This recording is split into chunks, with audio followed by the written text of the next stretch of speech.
தரைதளத்தில் கிடைக்கிறத விட நல்ல உணவு அங்கே கிடைச்சிருக்கு, குவாலிட்டியான ஃபுட் அங்கே கிடைச்சிது. ஏன்னா அங்கே வந்து ஃப்ரிட்ஜு கிடையாது, கரண்ட்டு கிடையாது. So everything you must make it fresh அங்கே. ஸோ அதனால் தண்ணி பிஸ்லரிலாம் கிடையாது, அங்கே இருக்கிற ஸ்ப்ரிங் வாட்டர் தான். அது ரொம்ப நல்லா இருந்துச்சு. பிஸ்லரி விட அது ரொம்ப நல்லா, அது நல்ல சூப்பர் வாட்டர் அது.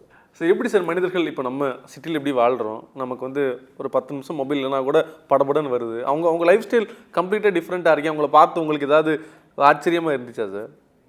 இல்லை, ஆச்சரியப்படுறத விட நாம் திருத்திக்கணும்னு தான் தோணுச்சு எனக்கு.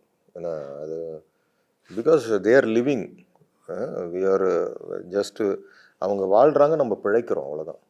அவன் அங்கே இருக்கிறவன் வாழ்கிறான் உண்மையிலுமே. சுகாதாரமான காற்று, தண்ணி, ஏன்னா நல்ல ஒரு கிளைமேட் சேஞ்சஸ். ஒரு நாளைக்கு 3 சேஞ்ச் பார்ப்போம். மிஸ்ட்டு வரும், திடீர்னு வெயில் ஓப்பன் ஆகும், திடீர்னு ட்ரிசில் ஆகும். ரொம்ப ஒரு அழகியலோட ஒரு வாழ்க்கை வாழ்ந்துட்டு இருக்காங்க எல்லாருமே. இங்கே கார்பன் மோனாக்சைடு, நாய்ஸ் பொல்யூஷன் கேட்குறதுக்கு பயமாக இருக்கு. இல்லை இங்கே தானே. அதான் நாங்கள் இங்கேருந்து அவங்கள பார்க்கும்போது ஆச்சரியமாக இருந்தது, அவங்க எங்களை பார்க்கும்போது பரிதாபமாக. அங்கேருந்தெல்லாம் இங்கே வரப்போலாம் இங்கே லங்ஸ் கதரும், அப்படியே திருப்பி இங்கே வந்துட்டியாடா அப்படின்னு.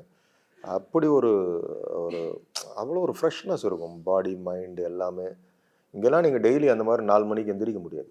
அங்கே எந்திரிச்சோம், ஏன்னா அந்த அந்த ஆக்சிஜனோட ஸ்ட்ரென்த் அந்த மாதிரி. இங்கே முடியாது, ஏன்னா காலையில் தான் உங்களுக்கு இங்கே கார்பன் மோனாக்சைடு வந்து அக்யூமுலேட் ஆகிருக்கும். ரொம்ப கஷ்டப்படும், அது உங்களை வந்து ரொம்ப டம்ப் பண்ணும், கம்ப்ரஸ் ஆகும். ஸோ நீங்கள் அங்கே போனீங்கன்னா தான்